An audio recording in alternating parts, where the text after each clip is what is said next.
Good evening to all. स्वागत है आपका ढेर ढेर सारा आज की स्ट्रीम में, है ना।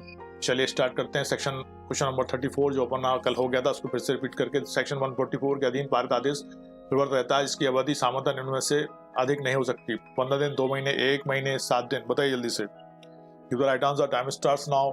Good evening Roshan, good evening Pooja, Chetna, Rahel, सबको गुड इवनिंग है। तो अम्मी ने कहा 34 का सी इज करेक्ट आंसर। मधु विश्वविद्यालय 1993 2017 में आया था। राजस्थान एपीओ 2015 में और एमपी एपीओ 1997 में क्वेश्चन आया था। नाउ हाँ चलिए, अंकित ने भी कहा, शिवानी ने कहा C is the exactly C is correct answer, 2 महीने। Now question number 35। दंड प्रक्रिया संहिता के किस धारा के तहत एक मजिस्ट्रेट स्थानीय अन्वेषण के लिए निर्देश जारी कर सकता है? 139, 145, 133, 147। जल्दी से बताइए आंसर। 35 का झारखंड सिविल जज प्रीलिम्स 2014 में क्वेश्चन पूछा गया था।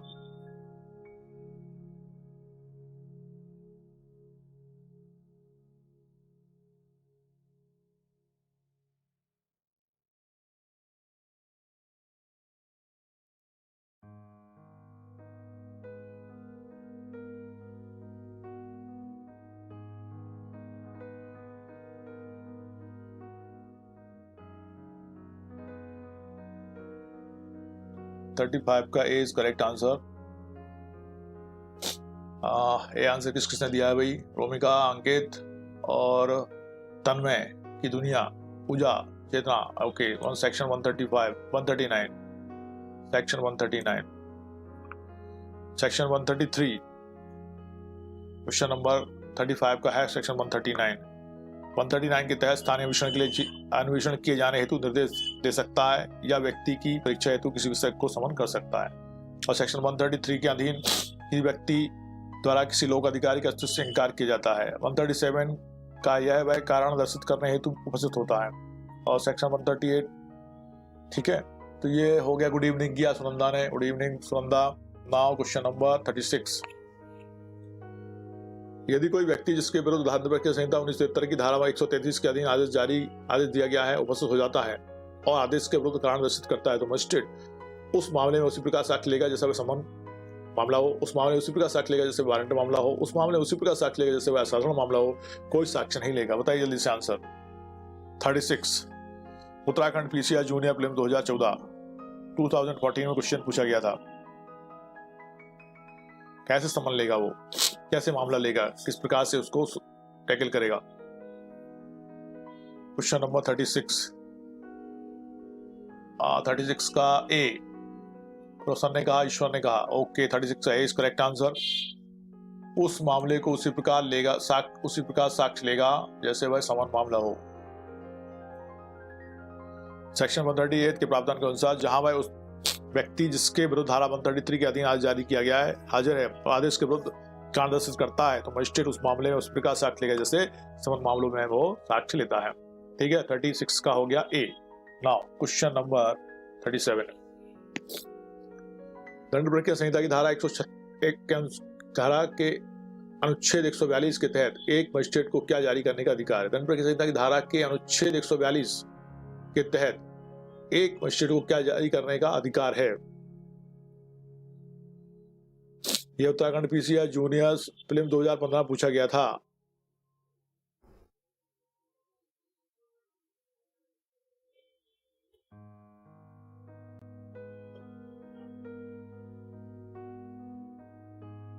थर्टी 37 का ए कहा। ओके, 37 का ए। हेलो अर्चित चतुर्वेदी। 37 का A is correct answer. Okay, A is correct answer. निश्चितता की लंबित जांच ए है। 37 का ए है बेटा, है भूमिका। 37 का ए है। ए संहिता की धारा 142 मजिस्ट्रेट को आदेश जारी करने की शक्ति प्रदान करती है। 142 इज करेक्ट। 37 का A is correct. Now question number 38। निम्नलिखितों में से कौन से मजिस्ट्रेट लोक प्रदूषण की पुनरावृत्ति अथवा निरंतरता का प्रतिरोध करने हेतु शक्ति रखते हैं? जिला मजिस्ट्रेट, सब डिविजनल मजिस्ट्रेट, न्यायिक मजिस्ट्रेट, इस निमित्त सशक्त कार्यपालक मजिस्ट्रेट। कूट बताना है, 1 4 1 2 4 2 3 तथा 1 2 3 4। बताइए कौन सा सही है। ये क्वेश्चन अपन ने कल भी देखा था, इसलिए इसका आंसर अपन सोच के देंगे तो फटाक से हम सही आंसर दे सकते हैं। लोक अब दूसरा मत लोग पब्लिक न्यूसेंस पुनरावृत्ति अथवा निरंतरता प्रतिरोध करने हेतु शक्ति रखते हैं कौन? जिला मजिस्ट्रेट, सब डिविजनल मजिस्ट्रेट, न्यायिक मजिस्ट्रेट, इस निमित्त सदस्य कार्यपालक मजिस्ट्रेट। जल्दी से बताइए। 38 का सी किसने कहा है? ओके, अर्चित, ईश्वर, हरदेव और राहेल। बिल्कुल सही बेटा, 1 2 4 इज करेक्ट आंसर। यस, जिला मजिस्ट्रेट है DM, sub divisional magistrate DM, और इस निमित्त सशक्त कार्यपालक मजिस्ट्रेट जो है वो भी इस हेतु पावर रखता है। इसलिए 1 2 4 इज करेक्ट आंसर। नाउ भूमिका is also correct. Now question number 39। CrPC 1973 की धारा 144 के अधीन कार्यपालक मजिस्ट्रेट की एक पक्षीय कार्रवाई भी कर सकता है यदि तुरंत निर्माण या शीघ्र उपचार वांछनीय हो। विधिपूर्ण रूप से नियुक्त किसी व्यक्ति को बाधा, क्षोभ या क्षति से निर्माण के लिए, मानव जीवन, स्वास्थ्य, सुरक्षा के खतरे को रोकने के लिए, लोक शांति और शांति में विघ्न, बलवा या दंगा रोकने के लिए, उपरोक्त में से किसी एक या सभी आधारों पर के लिए। बताइए 39, क्वेश्चन नंबर 39।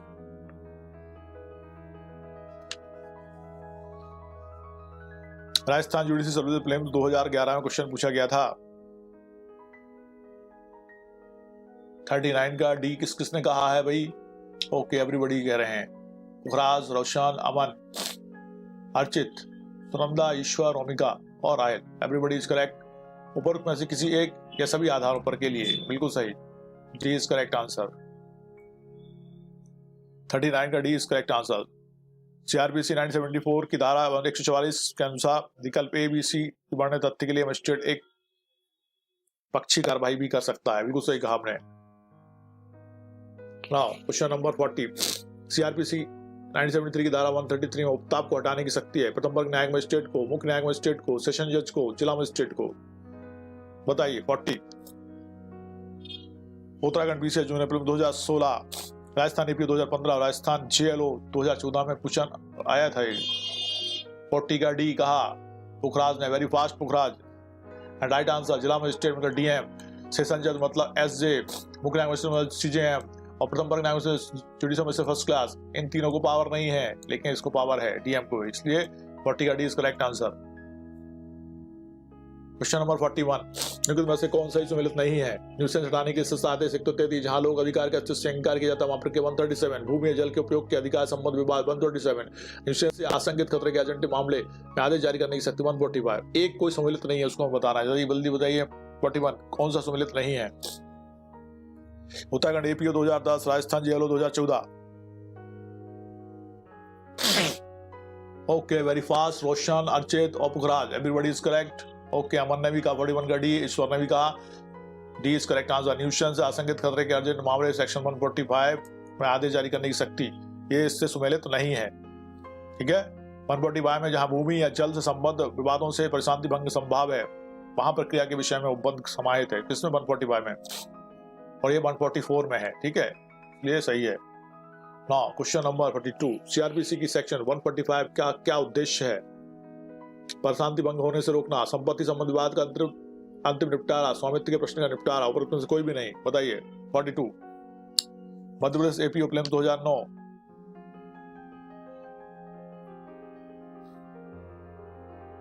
फोर्टी टू जल्दी।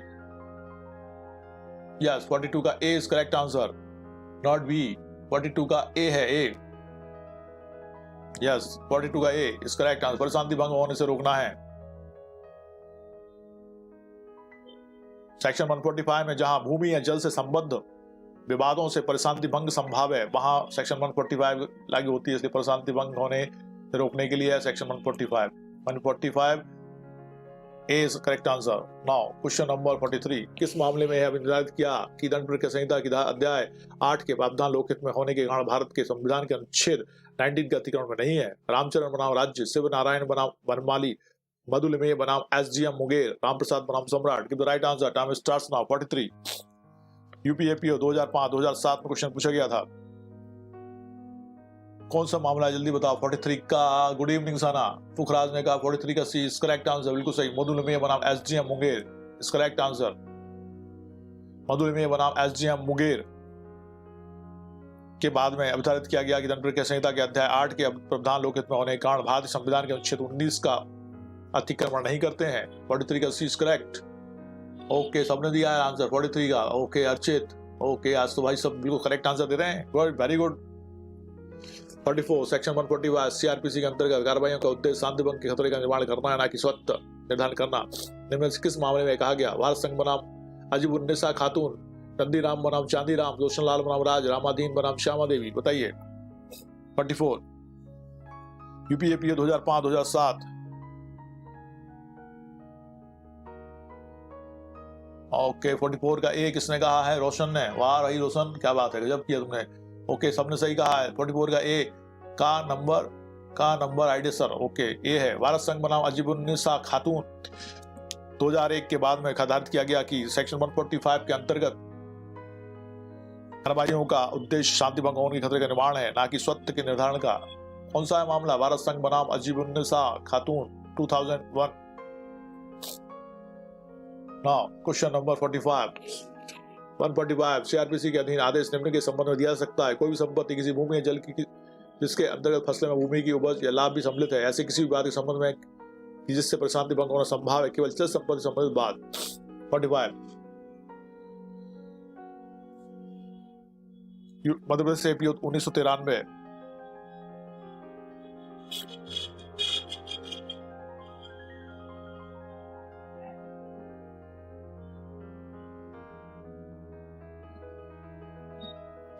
यस 45 का बी इज करेक्ट आंसर। 45 का बी है। ऐसे किसी भी बात के, हाँ 45 का बी है। बी किसी भी भूमि या जल जिसके अंतर्गत फसलें भूमि की उपज या लाभ भी सम्मिलित है, जिसमें प्रशांति भंग संभाव है। किसी भी विवाद के संबंध में प्रशांति भंग से मतलब नहीं है। यहाँ पे किसी भूमि या जल किसी के फसलें भूमि से संबंधित है ना, वहां पे प्रशांति भंग होना सकती है। सेक्शन 145 जहाँ भूमि या जल से संबद्ध विवादों से प्रशांति भंग संभाव है ना, तो वो ध्यान रखना, किसी भी विवाद से मतलब नहीं है यहाँ पे। क्वेश्चन नंबर 46 सीआरपीसी की धारा 146 की उपधारा 1 के अंतर्गत मजिस्ट्रेट विवाद की विषय वस्तु को कुर्क कर सकता है यदि वह जंगम है, वह निश्चित करता है कि पक्षकारों में से एक का उक्त विषय वस्तु पर कब्जा था, वह अपना समाधान नहीं कर पाता कि पक्षकारों में से किसका कब्जा विवाद की वस्तु पर था, तो उसके संबंध में कोई रिसीवर न्यायालय द्वारा नियुक्त कर दिया गया है। बताइए। 46 मध्य प्रदेश रिविजन 1996 क्वेश्चन पूछा गया था। मजिस्ट्रेट विवाद की वस्तु को कुर्क कर सकता है यदि, कब कुर्क कर सकता है? 46 का सी कहा पुखराज ने, वेरी फास्ट पुखराज। सुरभि, ओके रोशन, ईश्वर। 46 का भी नहीं है, सुनंदा। सी इज करेक्ट आंसर। वह अपना समाधान नहीं कर पाता है इसलिए वो कब्जे में ले लेगा उसे। पक्षकारों में किसका उस पर कब्जा है? किसका उस पर कब्जा है? उसकी भूमि पर किसका कब्जा विवाद पर विषय वस्तु पर है, इसलिए वो समझ में नहीं आएगा, तो वो क्या करेगा? उसको विषय वस्तु को कुर्क कर सकता है। यस 46 का सी। नाउ क्वेश्चन नंबर 47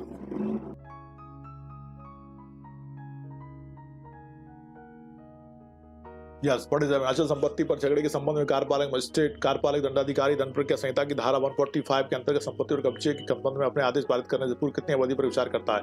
1 माह की, 4 माह की, 2 माह की, 6 माह की? जल्दी बताइए।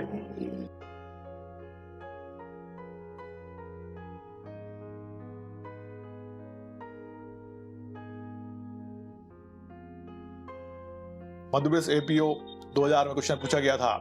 यस 2 माह की। 47 का भी इसका करेक्ट आंसर। 2 माह की अवधि। सीआरपीसी 1970 धारा 145 की उपधारा 4 के बंधु के अनुसार यदि पक्षकार सूचना के 2 मास पूर्व की बेदखल किया गया हो तो कार्यपालक मजिस्ट्रेट बेदखल किए गए पक्षकार कब्जा मानता है। 2 महीने पहले उसे बेदखल किया गया है तो उसका ही कब्जा मानेगा।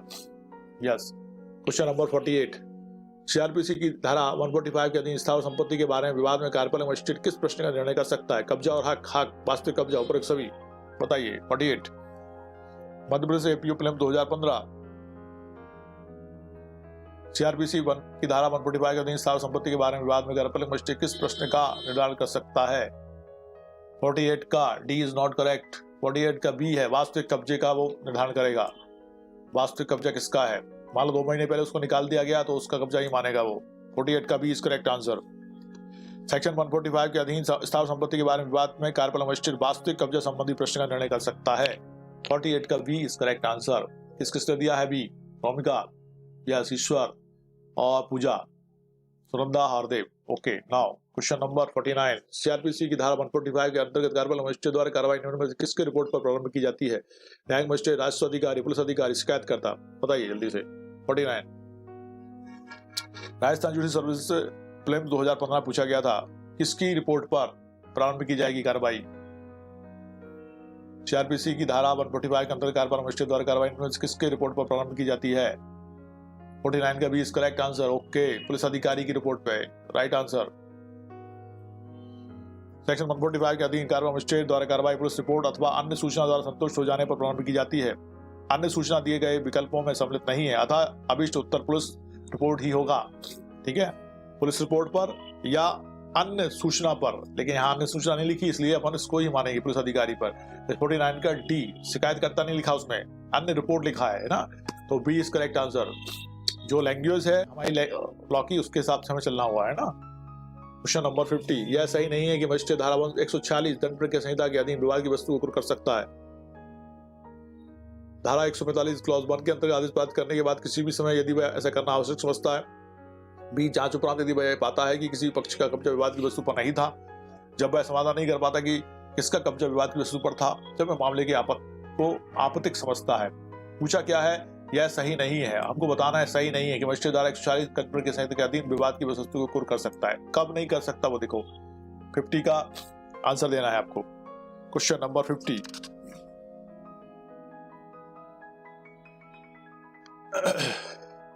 मध्यप्रदेश एपी 1993 में क्वेश्चन पूछा गया था।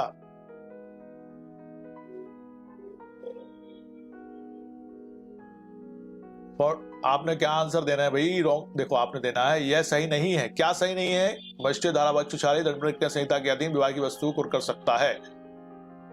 कब कर सकता है? जब वह मामले को आपत्तिक समझता है, कर सकता है। जब वह समाधान नहीं कर पाता कि उसका कब्जा किस वस्तु पर था, तो भी कर सकता है। जांच उपरांत ये पाता है कि किसी पक्ष का कब्जा विवाद की वस्तु पर नहीं था, तो भी कर सकता है। अब 50 है, यह धारा 145(1) के अंतर्गत आदेश पारित करने के बाद किसी भी समय यदि वह ऐसा करना आवश्यक समझता है, तो ये देखने वाली बात है, तो ये सही नहीं है। A is correct, A is not correct, तो आंसर क्या हो गया 50 का ए। ए इज करेक्ट, 50 का ए। मजिस्ट्रेट विवाद की विषय वस्तु को दंड प्रक्रिया संहिता 1973 की धारा 146(1) के अधीन कुर्क कर सकता है जब वह मामले को आपत्तिक समझता है, या जांच उपरांत यदि पाता है कि किसी भी पक्ष का कब्जा विवाद की वस्तु पर नहीं था, या जब वह समाधान नहीं कर पाता कि किसका कब्जा विवाद की वस्तु पर था, किंतु मजिस्ट्रेट धारा 145(1) के अंतर्गत आदेश पारित करने के पश्चात किसी भी समय यदि वह आवश्यक समझे विवाद की वस्तु को नहीं कर सकता, बल्कि आपत्तिक इमरजेंसी समझने पर ही कुर्क कर सकता है। ठीक है, इसलिए 50 का A is correct answer. Now question number 51, 49 का बी कहा साना ने? 49 का बी नहीं है, ए है साना। 49 नहीं, 49 अच्छा, 49 यहां था। ओके, 49 का बी सही है, बिल्कुल सही। नाउ 50, बांटों और मापों का निरीक्षण किया जा सकता है पुलिस थाने के भाषा अधिकारी द्वारा, उपखंड मजिस्ट्रेट द्वारा, जिला मजिस्ट्रेट द्वारा, तहसीलदार द्वारा। बताओ कौन करेगा? मतलब राजस्थान एपीओ 2015 पूछा गया था। बांटों और मापों का निरीक्षण कौन कर सकता है? 61 नहीं है, 51 है वो। हाँ तन्मय, बिल्कुल सही कहा, 51 का ए करेक्ट आंसर। पुलिस थाने के भाषा अधिकारी द्वारा बांटों और मापों का निरीक्षण किया जा सकता है। सेक्शन 153 क्लॉज 1 के अनुसार कोई पुलिस थाने के भाषा अधिकारी उस थाने की सीमाओं के अंदर किसी स्थान में जब कभी उसके पास विश्वास करने का कारण है कि ऐसे स्थान में कोई बांट, माप या तोलने के उपकरण हैं तो सही नहीं है, वहां प्रयुक्त रखे हुए किन्हीं बांटों या मापों को या तोलने के उपकरणों के निरीक्षण या तलाशी के प्रयोजन के लिए वारंटी के बिना प्रवेश कर सकता है। इस करेक्ट आंसर। फरीन खान ने भी कहा सी नहीं है बेटा, ए है, पुलिस थाने के भाषा अधिकारी द्वारा। Now question number 1, not slow है। ओके, नेट स्लो हो गया, हो जाता है यार, नेट अपने यहाँ पे बहुत प्रॉब्लम है नेट की ना, जल्दी स्लो हो जाता है, कोई बात नहीं। चलो अब अपन कल के सेशन के क्वेश्चन खत्म हो गए, आज के सेशन के क्वेश्चन अपन शुरू करते हैं। Okay, just wait.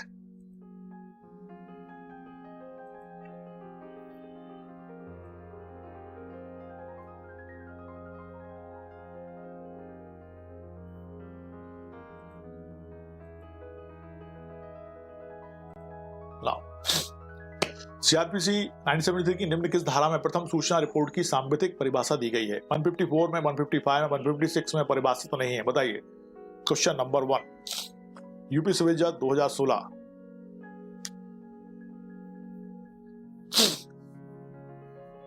फर्स्ट का आंसर दीजिए। सीआरपीसी 1973 की निम्न किस धारा में प्रथम सूचना रिपोर्ट की सांविधिक परिभाषा दी गई है? सांविधिक परिभाषा दी गई है। यस, रोशन ने कहा फर्स्ट का डी इज करेक्ट आंसर। परिभाषित नहीं है, बिल्कुल सही कहा। साय आलम भी कह रहे हैं फर्स्ट का ए। धारा 154 क्या, किस धारा में प्रथम सूचना रिपोर्ट की सांविधिक परिभाषा दी गई है?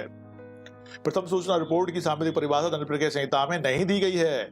सेक्शन 154 में संज्ञेय मामलों में प्रथम सूचना रिपोर्ट के बारे में प्रावधान दिया गया है। इसे संज्ञेय मामलों में इत्तला देना कहते हैं। ठीक है, फर्स्ट का डी इज करेक्ट आंसर। इसमें परिभाषा नहीं दी गई उसकी।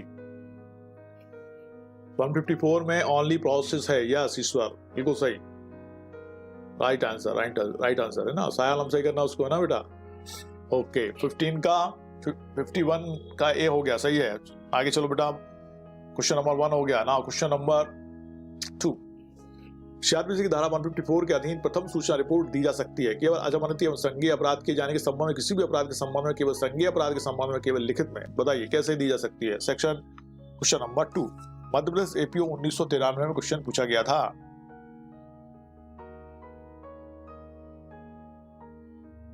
सेक्शन 154,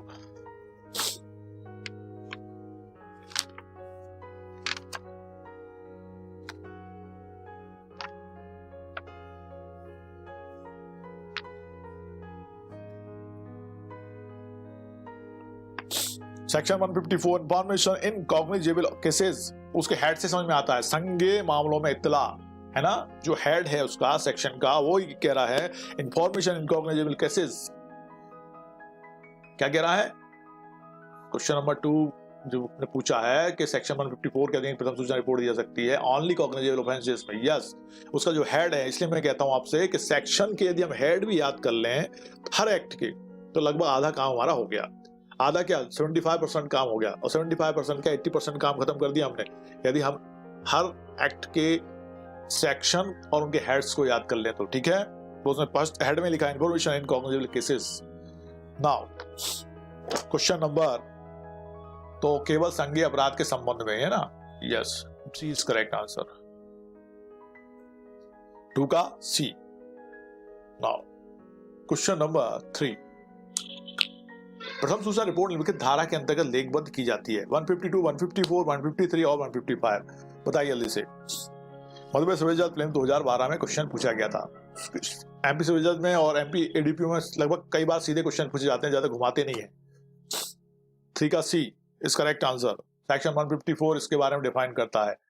ठीक है, सेक्शन 154 के अंतर्गत लेखबद्ध की जाती है। इस धारा के अंतर्गत उपबंधित किया गया है कि जब कभी किसी संज्ञेय अपराध की सूचना पुलिस थाने के भारतीय अधिकारी को दी जाती है तो वह इसे विहित प्रारूप में लेखबद्ध करेगा। इस प्रकार ऐसी लेखबद्ध सूचना की प्रथम सूचना रिपोर्ट कहलाती है। ओके, 3 का C is correct answer. Now question number 4, दंड प्रक्रिया संहिता के अनुसार संज्ञेय अपराध होने की प्रत्येक सूचना हस्ताक्षरित की जाएगी सूचना देने वाले व्यक्ति द्वारा, पुलिस थाने के भारतीय अधिकारी द्वारा, अनुसंधान अन्वेषण अधिकारी के द्वारा, संबंधित मजिस्ट्रेट द्वारा। कौन करेगा हस्ताक्षर? बताइए। 4, Uttarakhand PCS junior prelims 2008, written और ओरल प्रत्येक सूचना संसूचना हस्ताक्षरित की जाएगी सूचना देने वाले व्यक्ति द्वारा, पुलिस थाने के भारतीय अधिकारी के द्वारा, अनुसंधान अन्वेषण के द्वारा और संबंधित मजिस्ट्रेट द्वारा। यस, 4 का आंसर दिया है ए पुखराज ने। A is correct answer. Yes, A is correct answer. Okay, everybody is correct. सूचना देने वाले व्यक्ति के द्वारा वो कैसी जाएगी? हस्ताक्षरित की जाएगी। सेक्शन 154 क्लॉज 1 के अनुसार संज्ञेय अपराध होने की प्रत्येक सूचना देने वाले व्यक्ति द्वारा हस्ताक्षरित की जाएगी। ठीक है, 4 का ए है। ए तो सूचना दे रहा है वो हस्ताक्षरित करके देगा, हस्ताक्षरित करेगा उसे। आईपीसी की धारा 354A के अंतर्गत हुए अपराध की सूचना किसी स्त्री द्वारा दिए जाने पर अभिलिखित की जाएगी? प्रत्याधिकारी द्वारा, पुलिस निरीक्षक द्वारा, पुलिस उप निरीक्षक द्वारा, किसी महिला पुलिस अधिकारी द्वारा। बताइए। 354A लज्जा भंग से संबंधित है ना।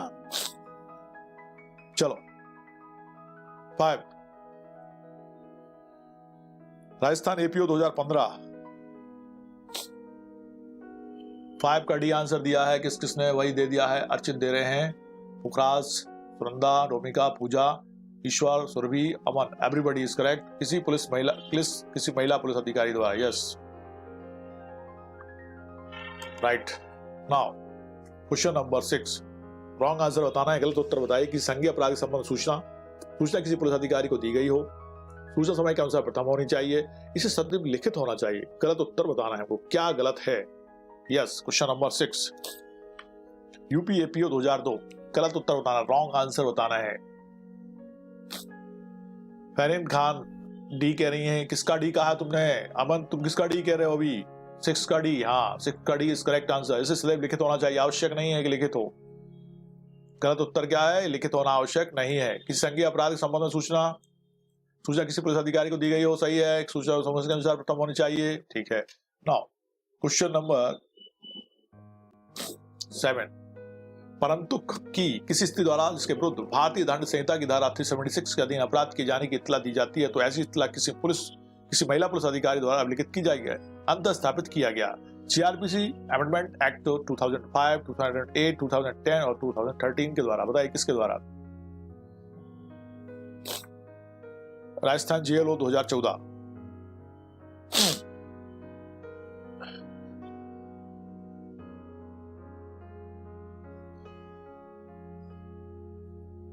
सेवन का डी आंसर दिया है, very fast.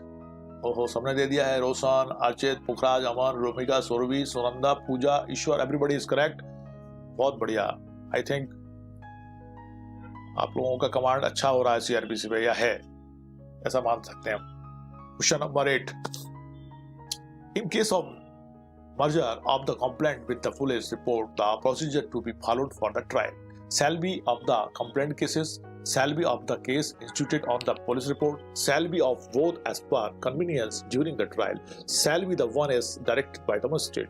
If the right answer time starts now. In case of merger of the complaint with the police report, the procedure to be followed for the trial. Question number 8, Uttar Pradesh high judicial service film 2012 में question पूछा गया था। संबंधित प्रावधान को सुनिए। परिवाद को धारा 2D में परिभाषित किया गया है, जिसके अनुसार परिवाद का तात्पर्य मजिस्ट्रेट द्वारा कार्रवाई किए जाने की दृष्टि से मौखिक या लिखित रूप में उससे किया गया यह अभिकथन है कि किसी व्यक्ति ज्ञात या अज्ञात ने अपराध किया है। इसी धारा के स्पष्टीकरण के अनुसार अन्वेषण के पश्चात किसी संज्ञेय अपराध असंज्ञेय अपराध की पुलिस द्वारा की गई रिपोर्ट को भी परिवाद माना जाएगा और संबंधित पुलिस अधिकारी परिवादी माना जाएगा। यदि ऐसे दोनों मामलों का विलय कर दिया जाता है तो विचारण के प्रयोजन के लिए मामले पुलिस रिपोर्ट पर संसिद्ध मामला माना जाएगा। सामान्यतः धारा 156 क्लॉज 3 के अंतर्गत परिवाद प्राप्त होने पर मजिस्ट्रेट अन्वेषण का आदेश देता है और अन्वेषण का निष्कर्ष पुलिस रिपोर्ट को मानकर विचारण प्रारंभ किया जाता है। इसमें क्या कर दिया, उन्होंने दोनों मामलों को मिला दिया है। In case of merger of the complaint with the police report, the procedure to be followed for the trial shall be the complaint case, shall be the case instituted on the police report, shall be the both as per convenience during the trial. आपको answer देना है इसका। 8 का भी answer किसने दिया है? Okay, Surabhi दिया है 8 का भी, अमन ने दिया है 8 का भी, रोमिका ने दिया है। Okay Romika, very fast. B is correct answer, shall be of the case instituted on the police report. Yes, उसे क्या माना जाएगा? माना जाएगा पुलिस रिपोर्ट के आधार पर ही इंस्टीट्यूट है वो। यस, 8 का सी नहीं है ईश्वर, बी है बी। क्वेश्चन नंबर 9, निम्नलिखित में से कौन प्रथम सूचना रिपोर्ट का आवश्यक तत्व तो नहीं है? यह पुलिस ऑफिसर को दी जाने वाली सूचना है। यह सूचना संज्ञेय अपराध से संबंधित होनी चाहिए। यह सूचना घटना के पश्चात दी जाने वाली सबसे पहली सूचना है। सूचना किसी अपराध से संबंधित हो सकती है, चाहे वह संज्ञेय हो या असंज्ञेय। इसमें क्या आवश्यक तत्व तो नहीं है? FIR का आवश्यक तत्व तो नहीं है, बताइए। Question number 9, welcome Romika.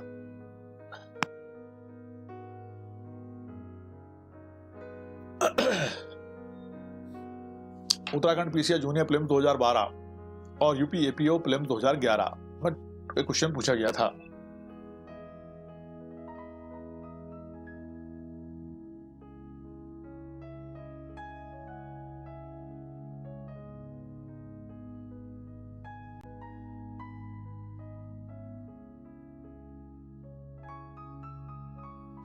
Nine का डी इज करेक्ट आंसर। सबने लगभग फास्ट दिया है और सबसे पहले शायद सुनंदा ने दिया था, है ना?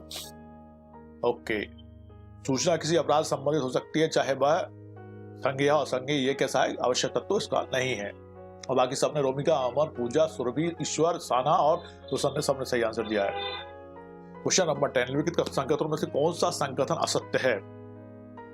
प्रथम सूचना प्रतिवेदन एक पत्र के द्वारा भी लिखित की जा सकती है। प्रथम सूचना प्रतिवेदन एक टेलीफोन के द्वारा भी दाखिल की जा सकती है। संज्ञेय मामलों के कारित करने से संबंधित एक सूचना चाहे मौखिक और लिखित जो थाने के भाषा अधिकारी को दी जाती है प्रथम सूचना प्रतिवेदन होती है।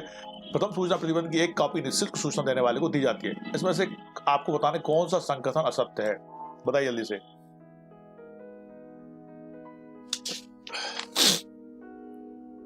राजस्थान जेएलओ 2014 में क्वेश्चन पूछा गया था।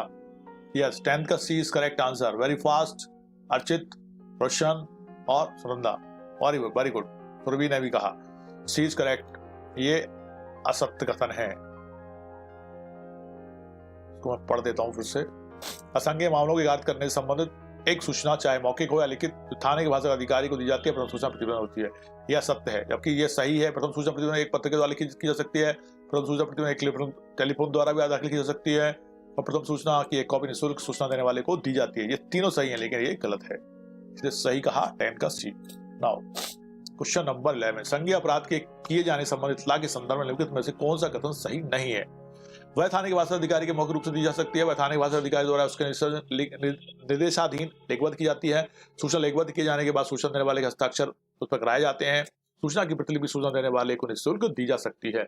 आपको बताना है कौन सा कथन सही नहीं है। एक कथन इसमें भी गलत है, बताइए जल्दी से। 11, मध्यप्रदेश विभाजन 2002। 11 का डी बिल्कुल सही कहा है। किसने कहा? Fast, Roshan, Archit, Sunanda, Romika, Surabhi, Aman, everybody is correct. निःशुल्क नहीं दी जा सकती है, ये गलत हो गया। इसमें तो लिखना चाहिए था निःशुल्क दी जा सकती है, तो ये सही हो जाता है ना। बिल्कुल सही कहा आपने। नाउ क्वेश्चन नंबर 12, प्रथम सूचना प्रतिवेदन के संबंध में कौन सी बात सही नहीं है? वह सार्वभौमिक साक्ष्य नहीं है। वह केवल अनुसंधान का आरंभ सूचित करता है। उसका उपयोग किसी भी उद्देश्य के लिए पूर्व कथन के रूप में नहीं किया सकता है। सूचना देने वाला आवश्यक नहीं है कि एक चक्षुदर्शी साक्षी हो। अब कौन सी बात सही नहीं है हमको बताना है। 3-4 में से एक गलत है, वो हमको बताना है कौन सी है। 12 का मध्यप्रदेश विभाजन 1996 और 2013 में 2 टाइम से आया है।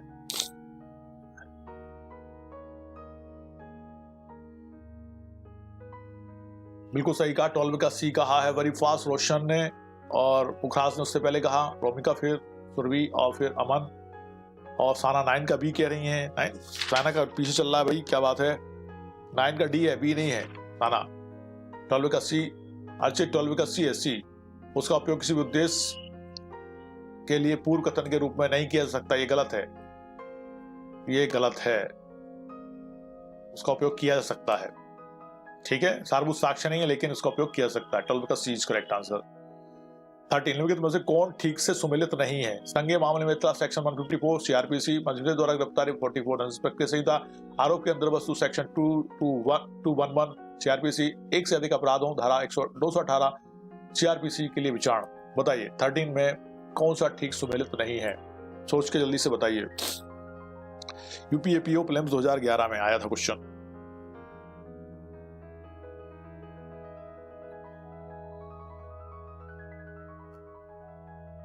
सेक्शन 218 सुभिन्न अपराधों के लिए आरोप से संबंधित है। इसके अनुसार प्रत्येक सुभिन्न अपराध के लिए जिसका किसी व्यक्ति पर अभियोग है, पृथक आरोप होगा और ऐसे प्रत्येक आरोप को विचारण पृथकता किया जाएगा। परंतु जहां अभियुक्त व्यक्ति लिखित आवेदन द्वारा ऐसा चाहता है और मजिस्ट्रेट की राय है कि उससे ऐसे व्यक्ति पर प्रतिकूल प्रभाव नहीं पड़ेगा, वहां मजिस्ट्रेट उस व्यक्ति के विरुद्ध विरचित सभी यकीनी अपराधों का विचारण एक साथ कर सकता है। तो 13 का डी इज करेक्ट आंसर। और डी किसने दिया है? रोमिका ने दिया है। फास्ट सबसे पहले रोमिका ने दिया है 30 का सही। फिर ईश्वर, सुरभि और साना 10 का सी कह रही हैं। सुनंदा 13 का डी, पुखराज 13 का डी। ओके, 10 का सी सही है साना। और यहाँ डी आंसर एक सही है। एक से अधिक अपराधों धारा 218 की संहिता के लिए विचारण। क्वेश्चन नंबर 14, एफआईआर के बारे में एफआईआर के बारे में इनमें से कौन सा कथन सही है? यह एक ठोस सबूत नहीं है, यह एक प्राथमिक सबूत है, यह एक दस्तावेजी सबूत है, यह एक महत्वपूर्ण द्वितीयक सबूत सेकेंडरी एविडेंस है। कौन सा कथन सही है बताना है। 14 बताइए। छत्तीसगढ़ सिविल जज 2016।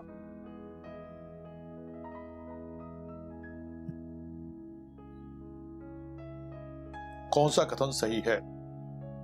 14 का ए कहा पुखराज साना, 11 का ए कह रही है, 11 का डी है साना, 14 का ए इज करेक्ट आंसर। यह ठोस सबूत नहीं है, बिल्कुल सही कहा। ओके, सब सही कह रहे हैं लगता है। अर्चिता भी कहा, तन्मय और सहालम भी कह रहे हैं। ओके, 14 का बी कह रही है सुरभि, बी नहीं है, ए है। 15, यदि किसी थाने का वार्षिक अधिकारी एफआईआर दर्ज करने से इनकार कर देता है तो दंड प्रक्रिया संहिता की धारा 154 के अनुसार एफआईआर का सार किसे भेजना चाहिए? जिला कलेक्टर, जिलाधीश को, मुख्यमंत्री को, पुलिस अधीक्षक को, राज्यपाल को? बताइए जल्दी से, सबको आंसर पता है।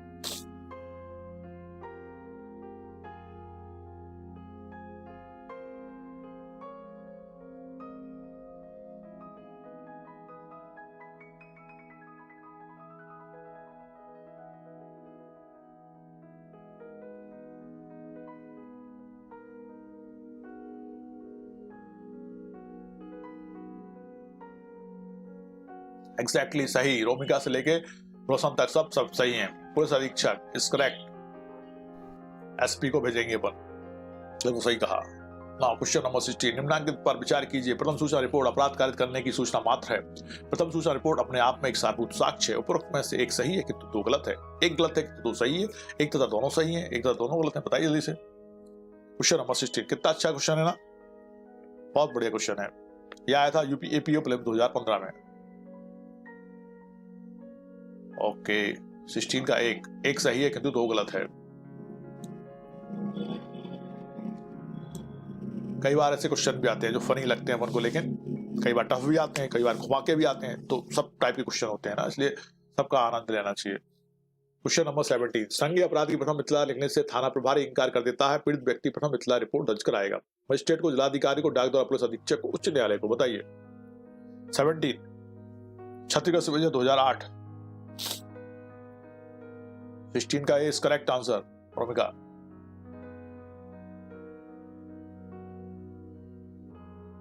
और साना कह रही है 13 का बी। 13 का बी, 13 कहाँ है? हाँ, 13 का डी है, डी, बी नहीं है। ओके, आशीष ने कहा 17 का C is correct answer. Yes, डाक द्वारा पुलिस अधीक्षक को।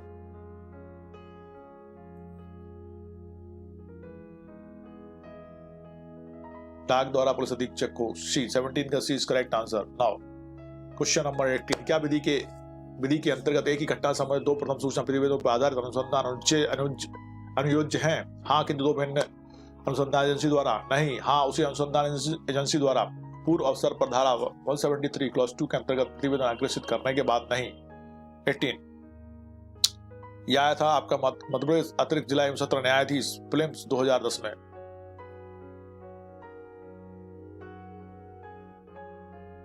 Welcome Romika.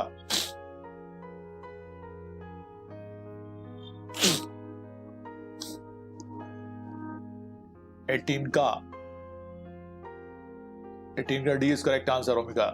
D is correct answer, बिल्कुल सही। पूर्व अवसर पर धारा 173 क्लॉज 2 के अंतर्गत प्रतिवेदन अग्रेसित करने के बाद नहीं।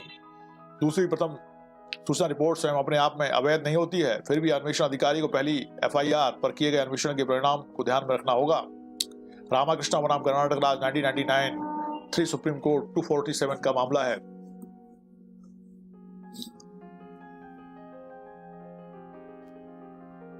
एटीन का D is correct answer. Now question number 19, निम्नलिखित में से कौन सा सही सुमेलित है? संज्ञेय मामलों में इत्तला 154, साक्ष्यों की हाजिरी की उपेक्षा करने की पुलिस अधिकारी शक्ति 161, पुलिस अधिकारी द्वारा तलाशी 166, जब सब साक्ष्य पर्याप्त है तब मामलों को मजिस्ट्रेट के पास भेज दिया जाना 171। कौन सा सही सुमेलित नहीं है आपको बताना है। यूपी सिविल जज 2006 में क्वेश्चन पूछा गया था।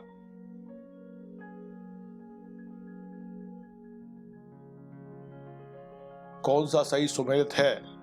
कौन सा सही सुमेलित है ना, कौन सा सही सुमेलित नहीं पूछना है, उन्होंने पूछा है कौन सा सही सुमेलित है। यस, 19 का ए इज करेक्ट आंसर। अरे कौन सा सही सुमेलित पूछा है अर्चित? तो उन्होंने कहा संज्ञेय मामलों में इत्तला सेक्शन 154, ये सही सुमेलित है, बाकी सही सुमेलित नहीं है। यस, और साना ने कहा 15 का ए। 15 का ए नहीं है, बी है। अब हम जिला कलेक्टर को नहीं भेजेंगे, पुलिस अधीक्षक को जाएगी यदि वो एफआईआर लिखने से मना करता है तो। 20 निम्नलिखित में से कौन सा एक बात प्रथम सूचना रिपोर्ट पर एक दिग्दर्शक बाद है? ललिता कुमारी बनाम उत्तर प्रदेश राज्य, मोती राम बनाम मध्य प्रदेश राज्य, अब्दुल करीम बनाम कर्नाटक राज्य, नीलम कटारा बनाम भारत संघ। कौन सा प्रथम सूचना रिपोर्ट पर एक दिग्दर्शक बाद है? Question number 20, Uttarakhand PCR junior prelim 2015। Okay, Kuldeep ने कहा 20 का ए, और रोशन ने भी कहा, और कौन कौन कह चुके हैं, बट बी भी करेक्ट है 19 में।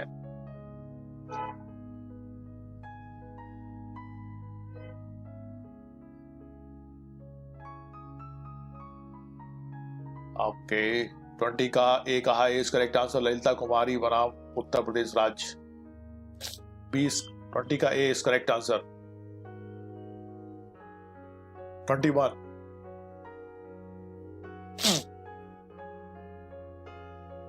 यस, दंड प्रक्रिया संहिता की धारा 154 के अधीन संज्ञेय अपराध की सूचना मिलने पर पुलिस अधिकारी एक प्रथम सूचना रिपोर्ट दर्ज करने हेतु बाध्य है। यह निम्न बाद में उच्चतम न्यायालय द्वारा संप्रेषित है।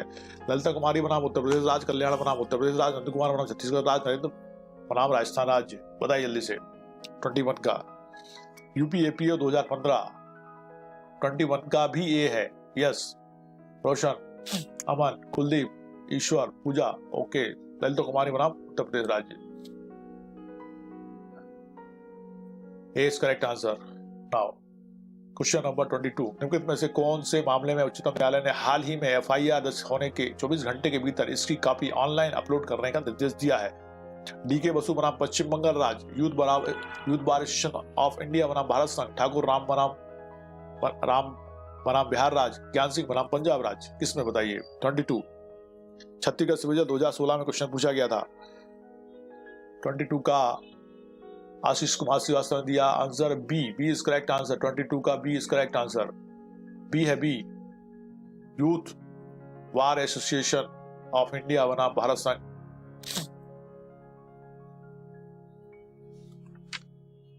Youth bar association of India बनाम भारत संघ 2016 के बाद में उच्चतम न्यायालय ने अभी निर्धारित किया कि प्रथम सूचना रिपोर्ट दर्ज होने के 24 घंटे के भीतर इसकी कॉपी को ऑनलाइन अपलोड किया जाएगा। न्यायालय ने कहा कि ऐसा अपराध जो संवेदनशील है, जैसे लैंगिक अपराध, विप्लव, राजद्रोह, आतंकवाद आदि के मामलों में एफआईआर दर्ज होने के 24 घंटे के भीतर इसकी कॉपी को ऑनलाइन अपलोड किया जाएगा। 22 का B is correct answer. 23 CrPC की धारा 161 के अंतर्गत साक्षी को पूछे गए प्रश्नों का उत्तर देने से मना करना निम्न में से किसके अंतर्गत अपराध होगा? सेक्शन 176 भारतीय दंड संहिता, सेक्शन 187 आईपीसी, सेक्शन 179 आईपीसी, ऊपर से कोई भी नहीं। बताइए जल्दी से आंसर। 23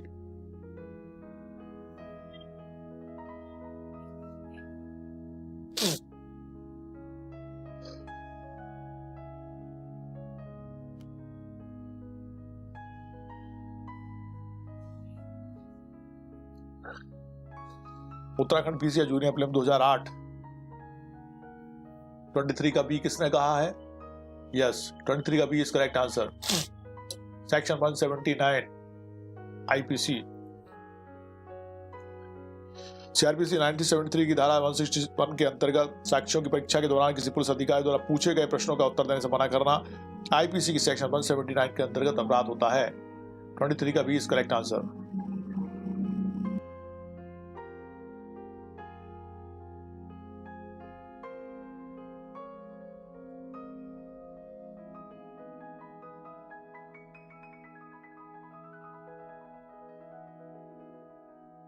साना ने कहा 19 का ए। साना तो बहुत पीछे रह गई भाई। साना 19 का बी नहीं है, ए है, ए। 24 क्वेश्चन नंबर 24, दंड प्रक्रिया संहिता किस धारा में अन्वेषण अधिकारी गवाह के कथन का अभिलेख करता है? 160, 161, 162, 164। किसमें दिया? 24 का आंसर क्या दिया आपने? उत्तराखंड सिविल जज प्रीलिम 2011। दंड प्रक्रिया संहिता किस धारा में अन्वेषण अधिकारी गवाह के कथन का अभिलेख करता है? ओके, 24 का C is correct answer. Everybody is giving the answer. 24 का सी बिल्कुल सही है। Section 161 is correct. Now question number 25, CrPC किस धारा में प्रावधान है कि एक 15 वर्ष से कम आयु के बालक को पुलिस थाने नहीं बुलाया जा सकता? Section 161 clause 1, section 160 clause 2, section 161 clause 2 और धारा 163। बताइए किसमें 15 वर्ष से कम आयु के बालक को पुलिस थाने में नहीं बुलाया जा सकता है? उत्तराखंड सिविल जज 2011। 25 यस, आशीष इज करेक्ट। 25 का A is correct answer. Section 160 clause 1 के अंतर्गत। अरे यस, जो सबसे पहले लगाया था अपन ने सेक्शन 160 क्लॉज 1, परंतुक में नहीं है ये। एक्चुअल 160 क्लॉज 1 के परंतुक में है ये, है ना। 25 का ए इज करेक्ट आंसर। हाँ हाँ हाँ हाँ, बिल्कुल सही। 160 का clause 1 is correct answer. Now दंड प्रक्रिया संहिता 1973 की धारा 160 में एक व्यक्ति को साक्षी के रूप में किसके द्वारा बुलाया जा सकता है? किसी भी पुलिस अधिकारी द्वारा, थाना अधिकारी द्वारा, उस पुलिस अधिकारी द्वारा जो उस मामले का अन्वेषण कर रहा है, उपरोक्त में से कोई भी नहीं। बताइए जल्दी से आंसर। 160 में एक व्यक्ति को साक्षी के रूप में किसके द्वारा बुलाया जा सकता है? किसी पुलिस अधिकारी द्वारा, थाना अधिकारी द्वारा, उस पुलिस अधिकारी द्वारा जो उस मामले का अन्वेषण कर रहा हो, उपरोक्त में से कोई भी नहीं। 26 का सी कहा। Yes, Uttarakhand PCS junior prelims 2014 और 2016। C is correct answer.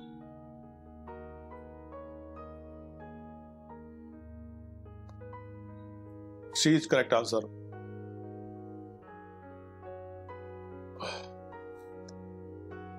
सबने दिया 26 का सी। यस, सीआरपीसी के किस प्रावधान के अंतर्गत पुलिस थाने का भारत अधिकारी अपराध की प्रथम सूचना रिपोर्ट प्राप्त होने पर संबंधित मजिस्ट्रेट को उसकी प्रतिलिपि भेजेगा? सेक्शन 154 सीआरपीसी के अंतर्गत, 156 के अंतर्गत, 159 के अंतर्गत, 157 के अंतर्गत। बताइए।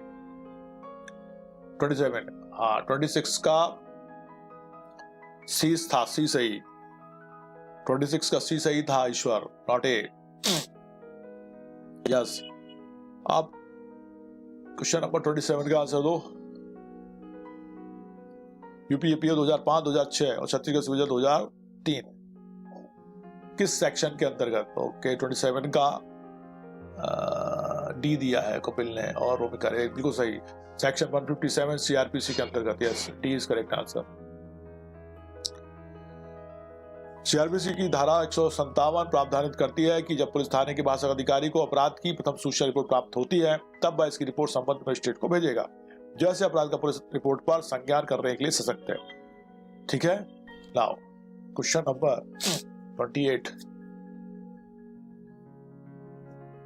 सीआरपीसी 1973 के अंतर्गत बलात्कार की पीड़िता द्वारा बलात्कार की सूचना देने पर कौन लिंकबद्ध करेगा? थाने का प्रभारी अधिकारी, पुलिस अधीक्षक, उप निरीक्षक से नीचे का अधिकारी नहीं, महिला पुलिस अधिकारी या कोई महिला अधिकारी। बताइए कौन करेगा?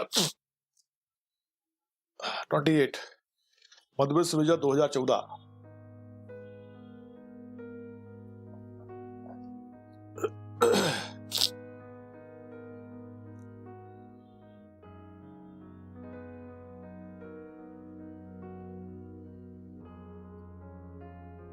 ओके, 28 का डी आंसर सबने दिया है, वेरी फास्ट दिया है रोमिका ने। उसके बाद साहल हम तो सबने सही दिया है। महिला पुलिस अधिकारी या कोई महिला अधिकारी। Yes. Now question number 29। CrPC की धारा 159 के तहत मजिस्ट्रेट को शक्ति है कि प्रारंभिक जांच धाड़ करने के लिए किसी मजिस्ट्रेट को तैनात कर सकता है जो उसका अधीनस्थ हो। पुलिस द्वारा अन्वेषण के लिए निर्देश दे, या तो ए या बी, केवल बी और ए नहीं। दंड प्रक्रिया संहिता की धारा 159 के तहत मजिस्ट्रेट को शक्ति है क्या? बताइए। अमेंडेड 2013। साना कह रहे हैं 28 का डी। 28 का डी, 28 कहाँ है? हाँ 28 का डी सही है साना। अमन ने का 29 का ए। सी इज करेक्ट आंसर। या तो ए या बी। झारखंड सिविल प्रीलिम्स 2015 पूछा गया था। सीआरपीसी की धारा 159 अन्वेषण का प्रारंभिक जांच करने की शक्ति संबंधित है। धारा के अनुसार मजिस्ट्रेट रिपोर्ट प्राप्त होने पर अन्वेषण के लिए आदेश दे सकता है, या यदि वह ठीक समझे तो वह प्रारंभिक जांच करने के लिए या उसको अन्यथा निपटाने के लिए तुरंत कार्रवाई कर सकता है, या अपने अधीनस्थ किसी मजिस्ट्रेट को कार्रवाई करने के लिए प्रतिनियुक्त कर सकता है।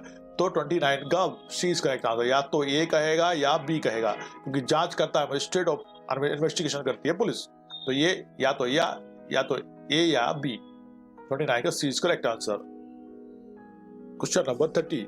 सीआरपीसी के अंतर्गत एक मजिस्ट्रेट को अपराध में जांच करने के लिए पुलिस को निर्देशित करने की शक्ति है। Section 156 clause 3, section 156 clause 2, section 156 clause 1 CrPC या उपरोक्त सभी। बताइए जल्दी से।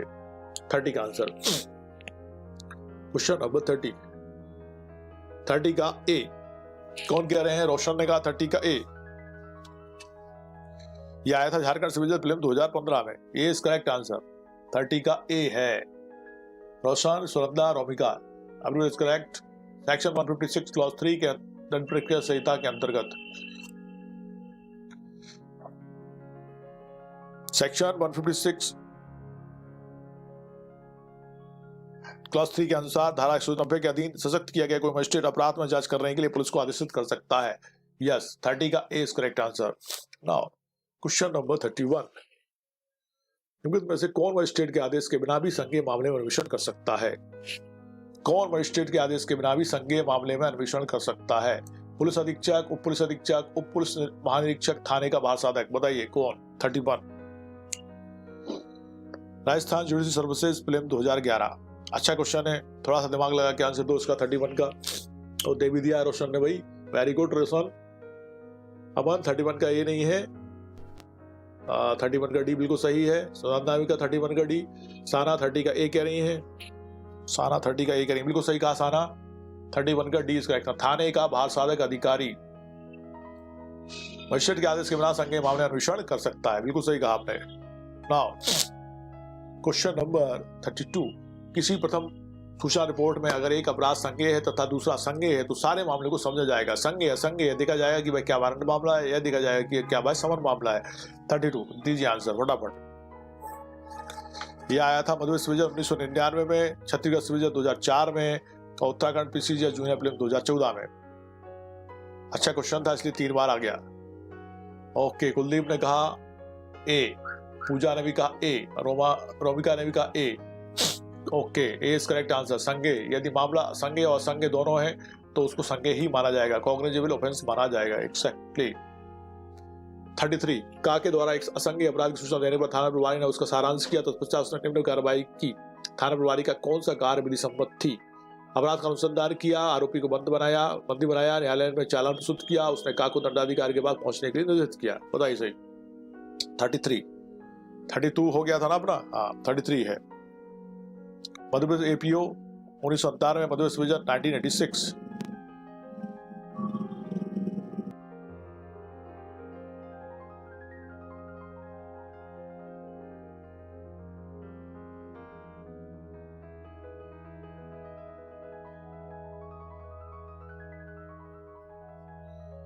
बिल्कुल सही कहा। 33 का डी इज करेक्ट आंसर सबने दिया है। सालम, रोमिका, पूजा, ईश्वर, सुनंदा, साना। 33 का ए कह रही है साना। 33 का ए नहीं है, डी है, डी है, डी। 32 का ए है, बिल्कुल सही कहा। ए टू चैड, अब ये हो गया डी। उसने का को दंडाधिकारी के पास पहुंचने के लिए निर्देशित किया। यस, 33 का D is correct answer. Now question number 34, असंज्ञेय अपराध के अन्वेषण की अनुमति दी जा सकेगी भारत के किसी भी हिस्से के मजिस्ट्रेट द्वारा, अब प्रदेश के किसी भी हिस्से के मजिस्ट्रेट द्वारा, उस अपराध के विचारणा सिद्ध रखने वाले मजिस्ट्रेट द्वारा, सत्र न्यायाधीश द्वारा। बताइए। 34 मध्य विश्वविद्यालय 2005, 2006, छत्तीसगढ़ विश्वविद्यालय 2008। असंज्ञेय अपराध के अन्वेषण की अनुमति दी जा सकेगी, कौन देगा? 34 का सी का अमन ने, वेरी फास्ट अमन, वेरी गुड। उस अपराध के विचारण का अच्छी रखने वाले मजिस्ट्रेट द्वारा, बिल्कुल सही। 34 का C is correct answer. Romika, Sunanda, Pooja, Kuldeep. Okay, everybody is correct. Now question number सायल हमने दिया 34 का सी। दंड प्रक्रिया संहिता 1973 के अधीन अन्वेषण की नींव निम्न में से किसे कहा जाता है? परिवाद को, अन्य व्यक्ति द्वारा सूचना या रिपोर्ट को जो अपराध किए जाने के बारे में हो, प्रथम इतना सूचना को, समाचार पत्र की सूचना को। बताइए जल्दी से। 73 question number 35, Rajasthan APO 2011, Bihar PCI junior prelim 2009।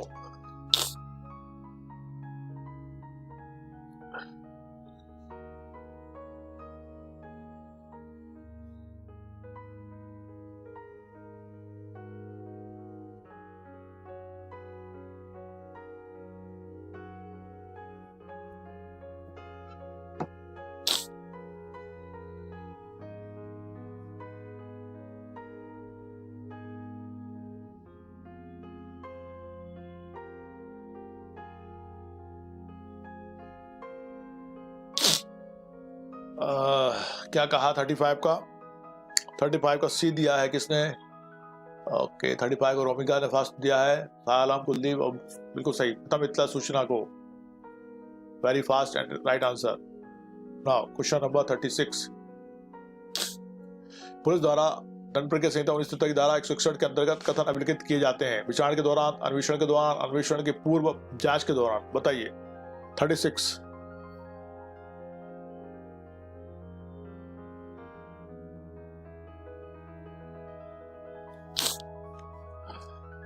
Uttarakhand PCS junior prelim 2014।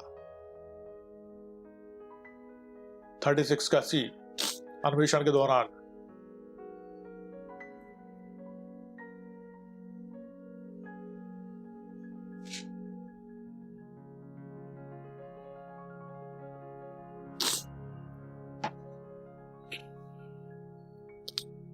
Yes, 36 का C is correct answer. Now 37, निम्नलिखित में से किस मामले में निर्णीत किया गया कि दंड प्रक्रिया संहिता की धारा 161 क्लॉज 2 के अधीन एक व्यक्ति संरक्षण प्राप्त करने का अधिकार रखता है उन प्रश्नों के जिनके उत्तरों की प्रवृत्ति उसे आपराधिक आरोप की आशंका में डालने की है? नंदनी सतपथी बनाम पीएल दानी, ज्ञान सिंह बनाम राज, रूपल देवर बजाज बनाम केपीएस गिल, आर.के. डालमिया बनाम दिल्ली प्रशासन। 37, Uttarakhand PCS junior prelim 2013।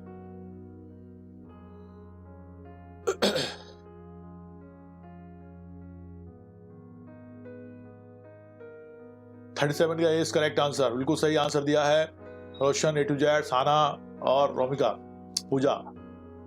Nandini Satpathy बनाम पीएल दानी, सायालम 37 का ए। नंदिनी सतपथी बनाम पीएल दानी के बाद में निर्णित किया गया कि सीआरपीसी की धारा 161 क्लॉज 2 के अधीन एक व्यक्ति उन प्रश्नों के विरुद्ध जिनके उत्तरों की प्रकृति पर आपराधिक आरोप की आशंका न डालने की है संरक्षण प्राप्त करने का अधिकार रखता है। 37 का ए इज करेक्ट आंसर। आप लोग इतने सारे देखते हैं लेकिन लाइक उतने नहीं आते, ऐसा क्यों? आप लोग लाइक क्यों नहीं करते भाई? आपको मजा नहीं आता क्या? बताओ। मतलब जितने देखते हैं उतने भी लाइक नहीं करते हो आप लोग। 7 लाइक करते हो सिर्फ। नंदिनी सतपथी बनाम पीएल दानी, इतने सारे देखते हैं, उसके व्यूज भी आते हैं, उसके बाद भी लाइक नहीं करते हो ना। लाइक कर दिया करो भाई। A joint statement of several witnesses recorded during investigation will render these persons as incompetent witnesses. Will render their statement as inadmissible. Will neither render these persons as incompetent witness nor their evidence as admissible. D. Will render these persons as incompetent witnesses as well as their evidence as admissible.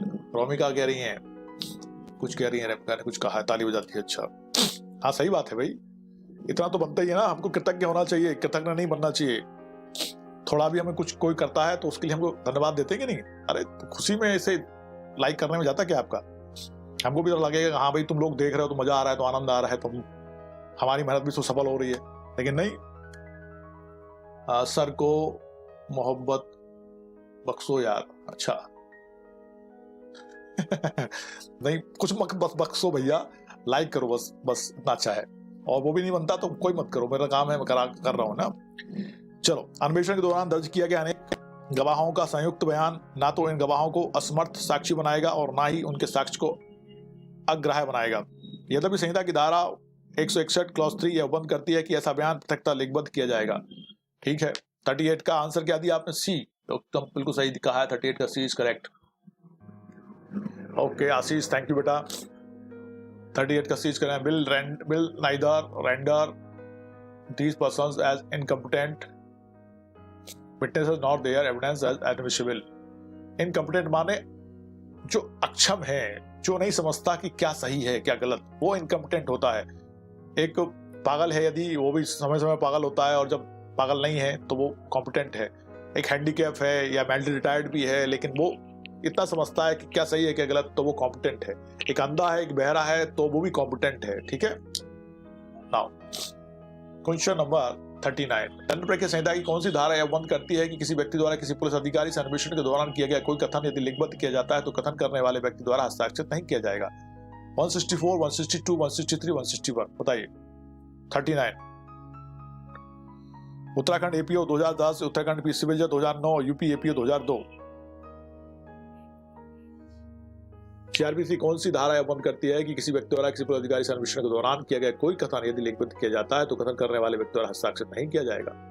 Okay, my pleasure, welcome बेटा। 39 का C is correct answer. 39 का C is correct answer. Section 162 ऐसा कहती है, क्या कहती है? कि यह दायराबंद करती है कि किसी व्यक्ति द्वारा किसी पुलिस अधिकारी से अन्वेषण के दौरान किया गया कोई कथन यदि लिखित किया जाता है तो कथन करने वाले व्यक्ति द्वारा हस्ताक्षर नहीं किया जाएगा, सेक्शन 162 क्लॉज 1 के अनुसार। Now question number 40। सीआरपीसी की धारा 161 के अंतर्गत अन्वेषण के दौरान पुलिस अधिकारी द्वारा रिकॉर्ड किए गए अभियुक्त के कथन को परीक्षण के दौरान उपयोग में लाया जा सकता है। साक्षी का विरोध करने के लिए, साक्षी की संपुष्टि करने के लिए, दोनों ए और बी के लिए, ना तो ए के लिए और ना बी के लिए। बताइए 161 के अंतर्गत अन्वेषण के दौरान पुलिस अधिकारी द्वारा रिकॉर्ड किए अभियुक्त के कथन को परीक्षण के दौरान उपयोग में लाया जा सकता है। 40 यूपी सिविल जज प्रीलिम 2013।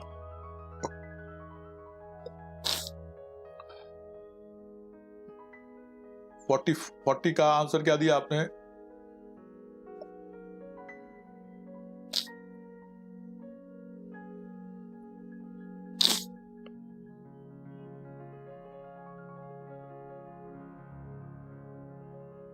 फोर्टी का बी नहीं है, 40 का A is correct answer.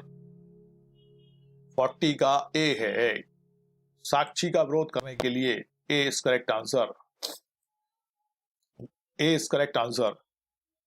CrPC की धारा 162 के अनुसार जब धारा 161 के लिखबद्ध कथन के किसी व्यक्ति को अभियुक्त द्वारा पक्ष द्वारा बुलाया जाता है तब यदि उसके कथन को सम्यक रूप से साबित कर दिया गया है तब अभियुक्त द्वारा ऐसे साक्ष्यों का गठन करने के लिए साक्ष्य अधिनियम की धारा 145 के अधीन हित किया सकता है।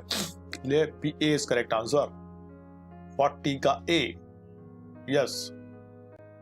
Now 41 statement under section 161 of CrPC can be used to corroborate the statement in court, corroborate and contradict statement in court, contradict the statement in court cannot be utilized for any purpose। 41 का answer दीजिए। उत्तर प्रदेश अतिरिक्त जिला एवं सत्र न्यायाधीश prelim 2009 में question पूछा गया था। Statement under section 161 of CrPC can be used, कैसा यूज किया सकता है उसका 41 का C is correct answer. Romika ने कहा 41 का C is correct. Contradict the statement in court, yes, C is correct answer. 41 का सी बिल्कुल सही है। 41 का सी है, 41 का C Aman. Contradict the statement in court, उसको कंट्राडिक्ट किया सकता है उसके स्टेटमेंट के माध्यम से, यस। 41 का C is correct. Now question number 42 निम्नलिखित में से कौन सा कथनकर्ता द्वारा हस्ताक्षरित किया जाना जरूरी नहीं है? सीआरपीसी की धारा 313 के तहत दिया गया कथन, सीआरपीसी की धारा 164 के तहत दिया गया कथन, रनबे के संहिता धारा 161 के तहत दिया गया कथन और सीआरपीसी की धारा 164 के तहत दिया गया कथन संस्वीकृति। 42 झारखंड सिविल जज प्रीलिम 2014।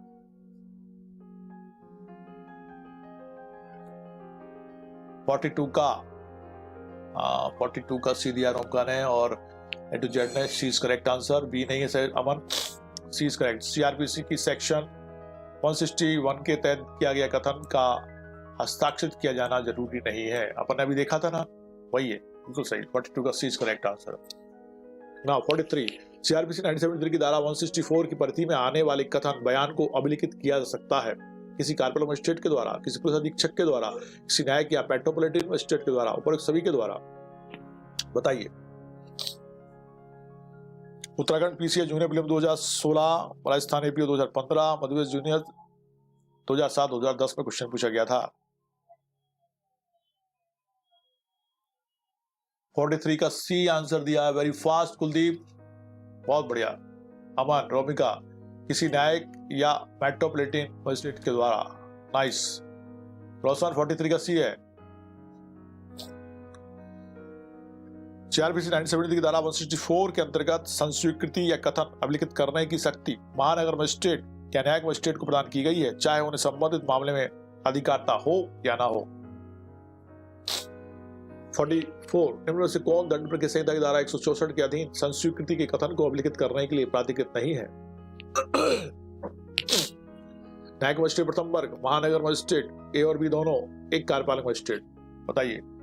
164 के अधीन संस्वीकृति के कथन को अभिलिखित करने के लिए प्राधिकृत नहीं है। Bihar PCA junior prelim 2009। 44 का D, Kuldeep, Roshan, Romika is correct, एक कार्यपालक मजिस्ट्रेट, बिल्कुल सही। एक एग्जीक्यूटिव मजिस्ट्रेट इसके लिए प्राधिकृत नहीं है। तो कौन करेगा? ये कर सकते हैं महानगर मजिस्ट्रेट, प्रथम वर्ग न्यायिक मजिस्ट्रेट, दोनों कर सकते हैं ना।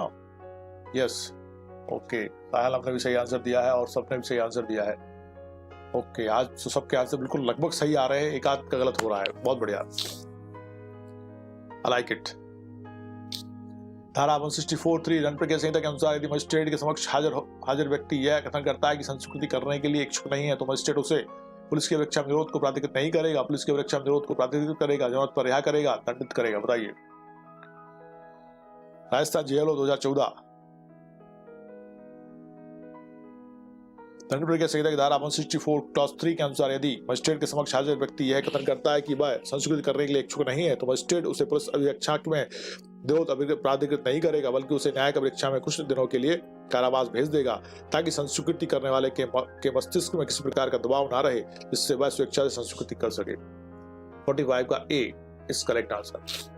रोमिका करें थैंक्स सर, वेलकम बेटा। पुलिस की अभिरक्षा में निरोध को प्राधिकृत नहीं करेगा। Yes, A is correct answer. 46 यदि कोई मजिस्ट्रेट अभियुक्त की संस्कृति लिखने के पूर्व शपथ लाता है, तो ऐसा संस्कृति युक्त कथन विधिक होगा, साक्ष्य में ग्राह्य होगा। यदि कोई मजिस्ट्रेट अभियुक्त की संस्कृति लिखने के पूर्व शपथ लाता है, तो ऐसा संस्कृति युक्त कथन विधिक होगा, साक्ष्य में ग्राह्य होगा। अविधिक होगा, साक्ष्य में अग्राह्य होगा। विधिक होगा किंतु केवल संपोषण होने पर ही ग्राह्य होगा। अविधिक होगा किंतु अन्य साक्ष्य संपोषण होने पर ग्राह्य हो जाएगा। बताइए जल्दी से। 46 मध्यप्रदेश विभाजन 2005-2006।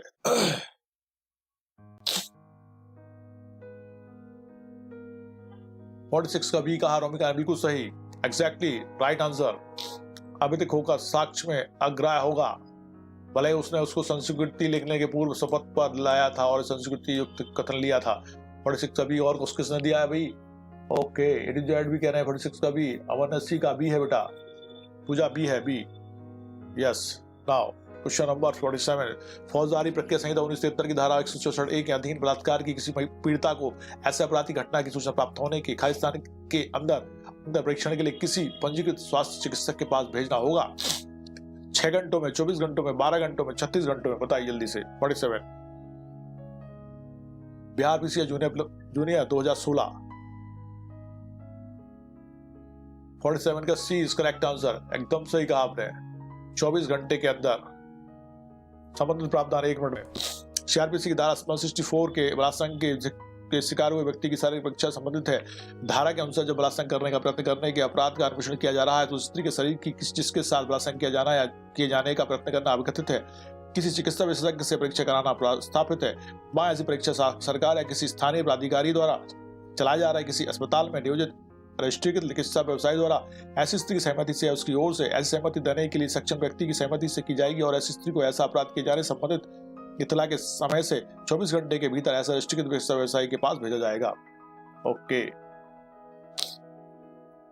Now question number 48। कोई भी न्यायिक मजिस्ट्रेट प्रथम वर्ग किसी भी अभियुक्त को किसी पुलिस अधीक्षक में विरुद्ध करने के लिए अनुज्ञा दे सकता है, केवल निम्न अधिकतम अवधि के लिए: 15 दिवस, 24 घंटे, 90 दिवस, 10 दिवस। बताइए।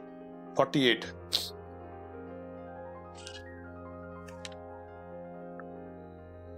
राजस्थान एपीओ 2015, मध्यप्रदेश विभाजन 2017, मध्यप्रदेश एपीओ 1995, 2000 और Uttarakhand PCS junior prelim 2008, 2011।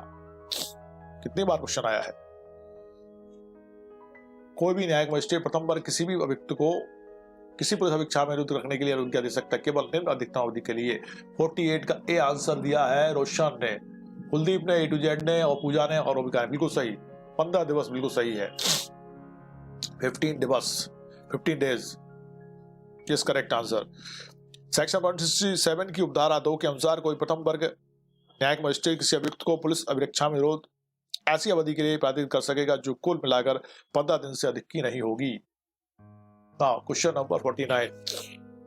Okay, Sunanda ने भी दिया 48 का ए। 48 का ए सुनंदा ने भी कहा है और सालम ने भी कहा है। सीआरपीसी की धारा 166 ए के अंतर्गत जब तलाशी भारत से बाहर होती है तो फौजदारी न्यायालय जारी कर सकता है। तलाशी वारंट, प्रार्थना पत्र, सामान उपरोक्त में से कोई भी नहीं। बताइए। 49 यूपीएपीओ सप्लीमेंट 2007। भारत से बाहर हुई तो फौजदारी मामले में न्यायालय जारी कर सकता है। क्या करेगा? 49 का बी बिल्कुल सही, कुलदीप, रोमिका। ओके, एक्जैक्टली, प्रार्थना पत्र जारी करेगा। 166A के अंतर्गत जब पुलिस तलाशी भारत से बाहर होती है तो फौजदारी न्यायालय जारी कर सकता है प्रार्थना पत्र। एकदम सही कहा आपने। 49 का 20 correct answer. Now question number 50। CrPC की धारा 166A के अंतर्गत जब तलाशी भारत से बाहर होनी हो तो फौजदारी न्यायालय जारी कर सकता है तलाशी वारंट, प्रार्थना पत्र, अपेक्षा पत्र, लिखित आदेश। अभी अपन ने देखा था क्वेश्चन, लेकिन अलग टाइम में आया है। यूपी सुबेजा 2006 में और राजस्थान जेएलओ 2014 में। सीआरपीसी की धारा 166A के अंतर्गत जब तलाशी भारत से बाहर होनी हो तो फौजदारी न्यायालय क्रिमिनल कोर्ट प्रार्थना पत्र या अनुरोध पत्र, लेटर ऑफ रिक्वेस्ट जारी कर सकता है संबंधित देश के ऐसे न्यायालय या प्राधिकारी, कोर्ट और अथॉरिटी को जो ऐसे प्रार्थना पत्र पर कार्रवाई करने के लिए सक्षम हो। यस, 50 का C is correct answer. Application letter of request. Question number 51। बलात्कार कार्य करने के अपराध के अन्वेषण के दौरान अभिकथित पीड़ित की चिकित्सीय जांच कराई जा सकती है केवल एक मजिस्ट्रेट के आदेश पर, आवश्यक रूप से संबंधित विवेचना अधिकारी की प्रार्थना पर, जब वह ऐसा करना उचित समझे, विवेचना अधिकारी द्वारा अपने पुलिस अधीक्षक की अनुमति प्राप्त करने के उपरांत, उस पीड़िता स्त्री की सहमति से, उसकी ओर से ऐसी सहमति देने के लिए सक्षम व्यक्ति की सहमति से। बताइए। 51। UP APO 2007।